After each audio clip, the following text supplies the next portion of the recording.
साथियों नमस्कार।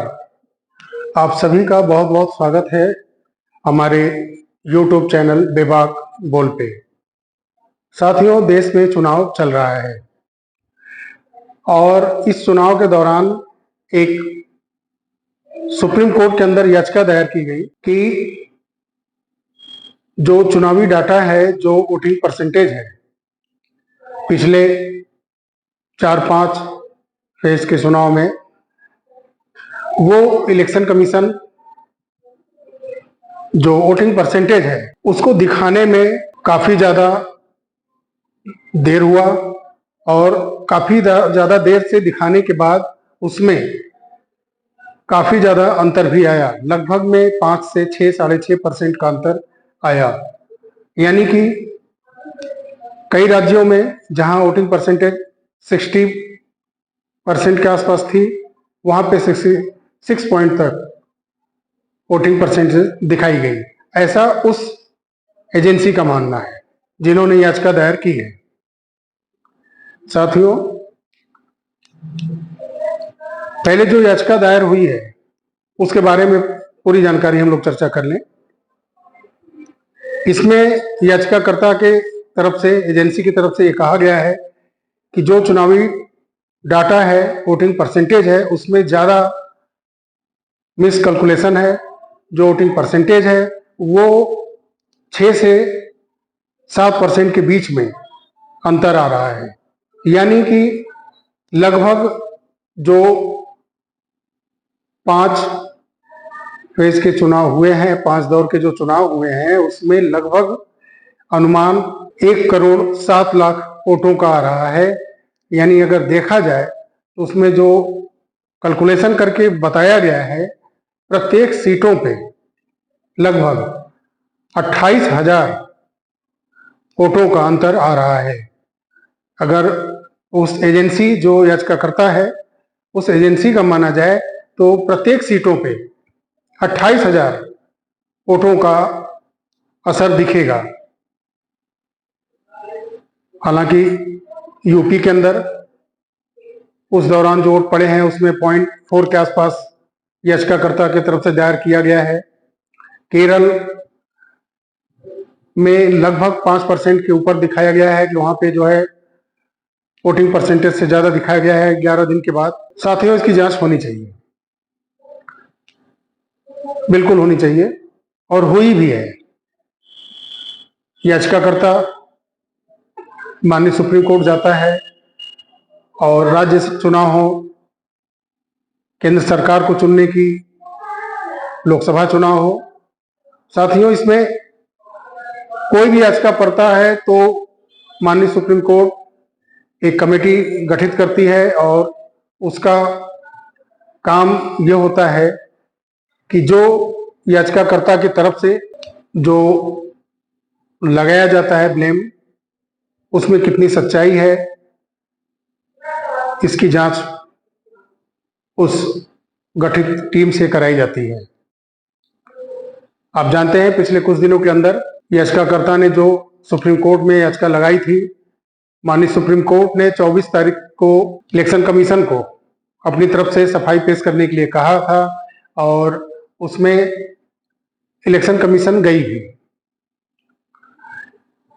Election commission ने अपनी तरफ से कहा, याचिकाकर्ता ने पहले अपनी बात की, उनके वकील ने पहले बात की, और इलेक्शन कमीशन ने जब अपनी बात की तो सबसे पहला उनका कहना यही था कि जो याचिकाकर्ता है एडीआर यानी एसोसिएशन ऑफ डेमोक्रेटिक रिफॉर्म, साथियों, ये एजेंसी पिछले कुछ वर्षों से लगातार, मैं किसी राज्य विशेष का नाम नहीं लूंगा कि किस किस राज्यों में उसने याचिका दायर की माननीय सुप्रीम कोर्ट में, लेकिन हर याचिका के पीछे जो उसका मकसद था कि चुनाव में धांधली हुई है और इसकी जांच की जाए, माननीय सुप्रीम कोर्ट ने उस याचिका को स्वीकार किया है, सुना है, जिरह बहस हुई है और कुछ मामलों में टीमें गठित करके उसकी जांच भी कराई गई है, लेकिन जांच में कुछ मिला नहीं है।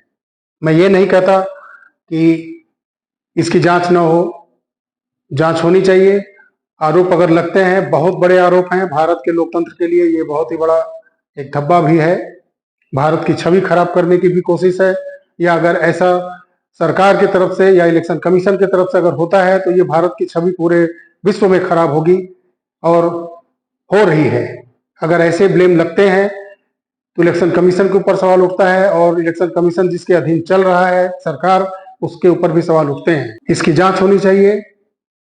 आप जानते हैं सुप्रीम कोर्ट में जब याचिकाकर्ता ने याचिका दिया, कल सुनवाई हुई, इसमें इलेक्शन कमीशन की तरफ से जो कहा गया कि चुनावी प्रक्रिया है,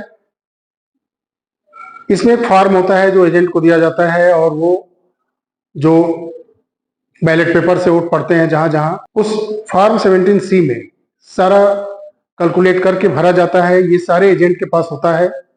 सरी जो जितने भी सारे दल हैं, जो एजेंट वहां पे, जिन जिन दलों के लोग वहां पे चुनाव लड़ते हैं, वहां पे उनके पास ये फॉर्म 17C वो देखते हैं, उसमें सारा चीज डाटा भरा जाता है।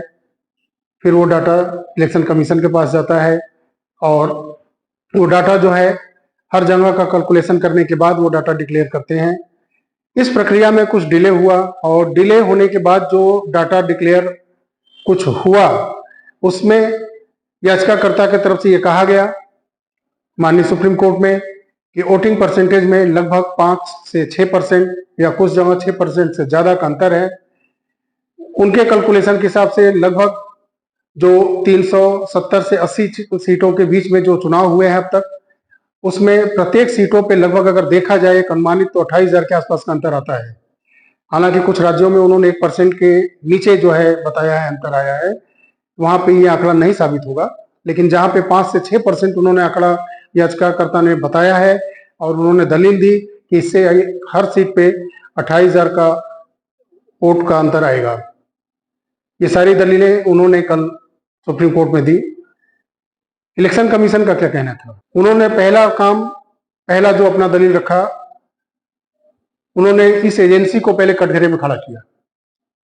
एक चीज मैं बताना चाहूंगा कि किसी भी चुनावी दल ने, वो दूर से सोशल मीडिया पे, ट्विटर पे हो गया, आम जनता के बीच में, या चलते राह में किसी इंटरव्यू में किसी के सामने उन्होंने टिप्पणी कर दी या पोस्ट किया कि इसमें माननीय इलेक्शन कमीशन और सुप्रीम कोर्ट को जांच करनी चाहिए, बिल्कुल होनी चाहिए। अगर ये इतना बड़ा ब्लेम लगा हुआ है तो इससे भारत की छवि बिगड़ती है, और भारत की छवि अगर कोई भी बिगाड़ता है, चाहे वो सरकार हो देश की, या इलेक्शन कमीशन हो, या वो याचिकाकर्ता हो, दंड सबको मिलना चाहिए, बिल्कुल मिलना चाहिए, क्योंकि ये पूरे भारत की छवि खराब होती है। यहाँ के लोकतंत्र जो मशहूर है पूरे विश्व में, लोकतांत्रिक तरीके से चुनाव कराने के लिए मशहूर है, और इतने बड़े देश में सारा कुछ इलेक्शन कमीशन देखता चला आ रहा है पिछले लगभग कुछ वर्षों से।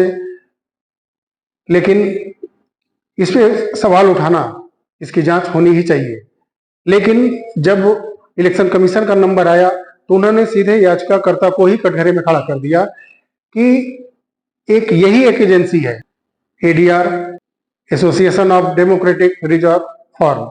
इसमें इलेक्शन कमीशन ने अपनी बात शुरू की, और शुरू में ही उन्होंने कहा कि जो ये एजेंसी है एडीआर, इसकी याचिका राज्य चुनाव में, मैं ये नहीं कहूंगा कि सिलेक्टेड राज्य चुनाव में, कुछ राज्य के चुनाव में उसको धांधली दिखती है, और वो याचिका हमेशा सुप्रीम कोर्ट में करता आ रहा है पहले से। ये इलेक्शन कमीशन ने कहा, मैं नहीं जोड़ रहा हूं इसमें।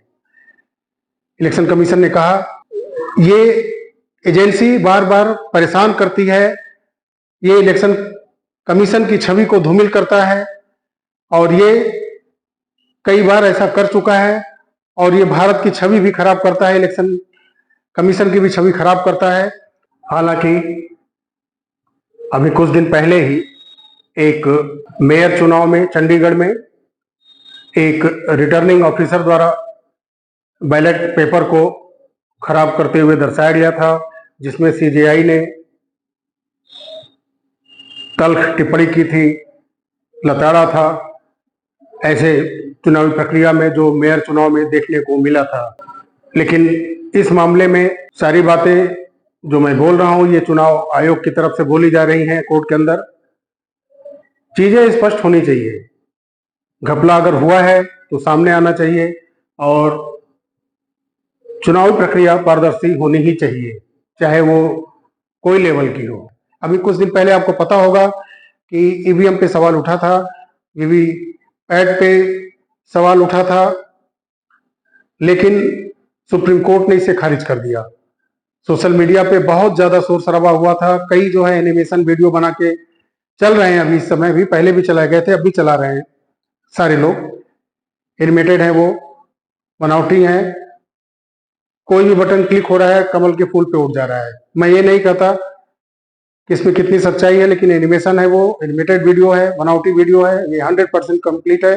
क्योंकि इलेक्शन कमीशन ने भी कहा था कि अगर ईवीएम में कोई गड़बड़ी है तो मैं सारे दलों को चुनौती देता हूं कि वो आके दिखाएं। और माननीय सुप्रीम कोर्ट में जब अभी हाल ही में उन्होंने क्लियर कर दिया था, एक आदेश दिया था कि ऐसा कुछ नहीं है, और वो याचिका खारिज कर दी थी कि ईवीएम में ऐसा कुछ साबित नहीं होता, और वो याचिका खारिज हुई थी। अब आगे चल के अगर कोई री याचिका दायर करता है, री पिटिशन दायर करता है तो बात अलग है, लेकिन हाल फिलहाल में ईवीएम को माननीय सुप्रीम कोर्ट के तरफ से हरी झंडी ही मैं कहूंगा अभी मिल चुकी है। साथियों, बात करते हैं जो कि याचिकाकर्ता के ऊपर जो ब्लेम लगा रहा था कि चुनाव गलत हुए हैं और चुनाव में जो परसेंटेज दिखाए गए हैं वो गलत हैं, अचानक से इतने ज्यादा वोट कहां से बढ़ गए। इसमें इलेक्शन कमीशन की जो सफाई है, वो पहले तो याचिकाकर्ता को उन्होंने कटघरे में खड़ा किया कि ये बार बार यही एजेंसी जो है ब्लेम लगाती है और इसको हमेशा मुंह की खानी पड़ती है, ये हमेशा ब्लेम लगा करके भारत की छवि खराब करता है। और इलेक्शन कमीशन ने एक बात माना कि ऐसा डाटा में मिसकैलकुलेशन होता है, जो बैलेट पेपर से वोटिंग होती है उसमें 1 से 1.5% उन्होंने माना है कि 1 से 1.5% जो वोटिंग का प्रक्रिया है उसको कैलकुलेशन करने में समय लगता है और इतना अंतर आता है। इसको मिलाने के बाद हम लोग फिर जो डाटा क्लियर करते हैं उसमें 1 से 1.5% का अंतर आता है। ये इलेक्शन कमीशन का कहना है। सारी बातें होती है, जीरो होती हैं, उसके बाद सुप्रीम कोर्ट डिसाइड करता है कि देश में इस समय चुनाव चल रहा है। अगर मैं कोई ऐसा डिसीजन लेता हूं, कुछ भी मैं जांच अगर कराता हूं, तो ये गलत संदेश जाएगा, इसमें भारत की छवि भी बिगड़ सकती है और चुनाव की प्रक्रिया बाधित होगी, ऐसा कोर्ट का मानना था। उन्होंने फिलहाल इसको रोका और इस पे चुनाव के बाद सुनवाई करने की समय रखी है। साथियों, मेरा कहना यह है, मैं ये मानता हूं इस समय कि अगर ये चुनाव में धांधली हुई है, इलेक्शन कमीशन या सरकार ने गलत किया है, तो जितनी भी विपक्ष की पार्टियां हैं या पक्ष के साथ जो पार्टियां हैं, उन्हें ये बातें पसंद नहीं आ रही हैं कि इलेक्शन कमीशन गलत कर रहा है। हालांकि वो नहीं करेंगी, पक्ष में है तो नहीं करेंगी, लेकिन अगर उन्हें भी लगता है तो वो भी पक्ष के साथ मिल करके एक याचिका दायर वो लोग भी कर सकते हैं। सारी पार्टियां क्यों नहीं करती? कभी ऐसा तो होता नहीं है, ये आते जाते कहीं भी चुनाव के लिए प्रचार में जा रहे हैं, कहीं भी हैं, इंटरव्यू देते हैं, सोशल मीडिया पोस्ट कर देंगे, किसमें इलेक्शन कमीशन डाटा प्रस्तुत करे, देर क्यों हो रहा है, माननीय सुप्रीम कोर्ट जांच करे। लेकिन कोई भी चुनावी दल जा करके ये याचिका दायर खुद नहीं करती। क्यों नहीं करती हैं? क्या इसके पीछे का कोई राज है, या सारी चीजें वो जानते हैं और जानबूझ करके एक माहौल बनाना चाहते हैं उस याचिकाकर्ता के पक्ष में, या उसे एक मोहरा बनाया गया है, हमेशा उसी को याचिका करने के लिए आगे कर दिया जाता है और जांच होता है और चीजें साफ सुथरी मिलती हैं। जबकि अब सुप्रीम कोर्ट के ऊपर सवाल उठा सकते हैं, पिछले कुछ हफ्ते में कुछ ऐसा उनका डिसीजन भी हुआ है कि उनके ऊपर भी सवाल उठना शुरू हो गया है, लेकिन उन्होंने जांच करने की बात की है। चुनाव के बाद जांच होगी, उसमें अब तथ्य सामने आएंगे। लेकिन इसी याचिकाकर्ता के तमाम याचिका पे राज्य चुनावों में, सेलेक्टेड राज्य चुनावों में उनके तरफ से एप्लीकेशन दिए गए थे, याचिका दी गई थी, लेकिन उस जांच में कुछ मिला नहीं था। साथियों, आज किसी को क्लीन चिट नहीं है। हम लोग जनता हैं, अपनी बात रखते हैं, आप लोग भी अपनी बात रख सकते हैं। साथियों, याद है ना, कुछ वर्ष पहले ईवीएम आने के पहले और अभी भी बंगाल के कुछ चुनाव, मतपेटियां पूरी की पूरी बदल दी जाती थी, ये कोई भूला नहीं है।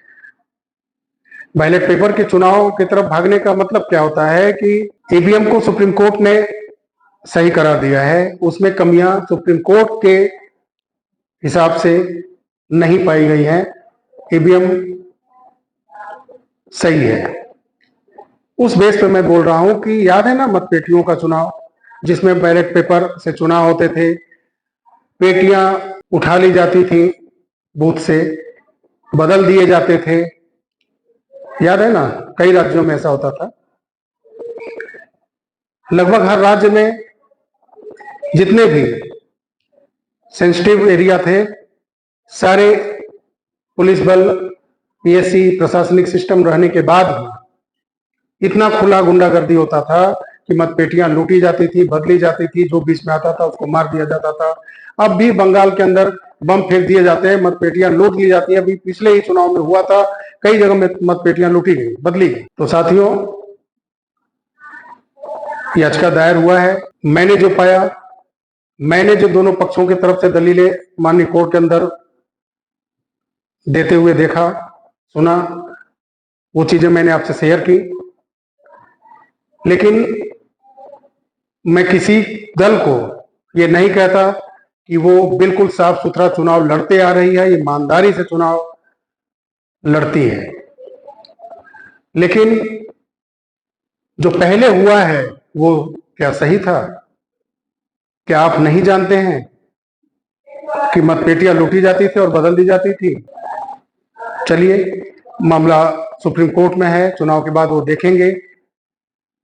और मैं तो ये भी कहूंगा कि अगर चुनाव में गड़बड़ी है तो हालांकि बहुत ज्यादा पैसा खर्च होता है, ऐसा हो भी नहीं सकता कि चुनाव रद्द कर दिया जाए। लेकिन मैं एक अपनी बात रखना चाह रहा था कि जो मतपेटियों बैलेट पेपर के हिसाब से चुनाव कराना चाहते थे, याद कर ले वो समय। और ये एनिमेशन बना करके जो सोशल मीडिया पे वायरल किया जाता है कि कोई भी बटन दबाते हैं वोट एक ही सिंबल पे जाता है, ये आधुनिक दौर है। ऐसे वीडियो करोड़ों लोग बना सकते हैं, करोड़ों लोग बना सकते हैं, लाखों नहीं करोड़ों लोग बना सकते हैं। सारे मोबाइल में ये फीचर है, सब कुछ है, सारे ऐप्स हैं। लेकिन गुमराह होते हैं लोग, काफी लोग गुमराह होते हैं। लेकिन जो मतपेटियां लूट करके चुनाव जीतते आ रहे हैं वो गुमराह करते हैं, गुमराह होते नहीं। ऐसे ऐसे एनिमेशन बना करके वो गुमराह किया करते हैं। तो साथियों, अब इंतजार करना है कि माननीय सुप्रीम कोर्ट चुनाव के बाद ये कब सुनवाई करता है और उसमें क्या न्यायिक जांच में क्या स्पष्ट होता है। लेकिन याचिकाकर्ता की तरफ से 6% के आसपास का चुनावी परसेंटेज आंकड़ों में हेरफेर का आरोप है और इलेक्शन कमीशन की तरफ से याचिकाकर्ता को ही कटघरे में खड़ा किया गया है कि वो भारत की छवि बिगाड़ रहा है और ये स्वीकार किया है कि जो बैलेट पेपर से वोटिंग होती है उसमें 1 से 1.5% का फर्क होता है और उसको गिनती मिला करके डाटा अपलोड करने में, डाटा इकट्ठा करने में 1 से 1.5% का अंतर होता है। ये बातें मैंने वीडियो में सारी बता रखी हैं। आने वाले समय में चुनाव हो जाने के बाद जब इलेक्शन कमीशन, याचिकाकर्ता और माननीय सुप्रीम कोर्ट इस पे केस को आगे बढ़ाएंगे तो देखते हैं इसमें न्यायिक जांच के बाद क्या आदेश आता है। साथियों, वीडियो अच्छा लगा हो तो लाइक करिएगा, शेयर अवश्य करिएगा, अपने लोगों तक इसको आगे बढ़ाएं। साथियों, वीडियो अच्छा लगा हो तो चैनल को सब्सक्राइब अवश्य करें। बहुत ही जल्द मिलते हैं अगले वीडियो में, तब तक के लिए नमस्कार। जय हिंद, जय भारत, वंदे मातरम।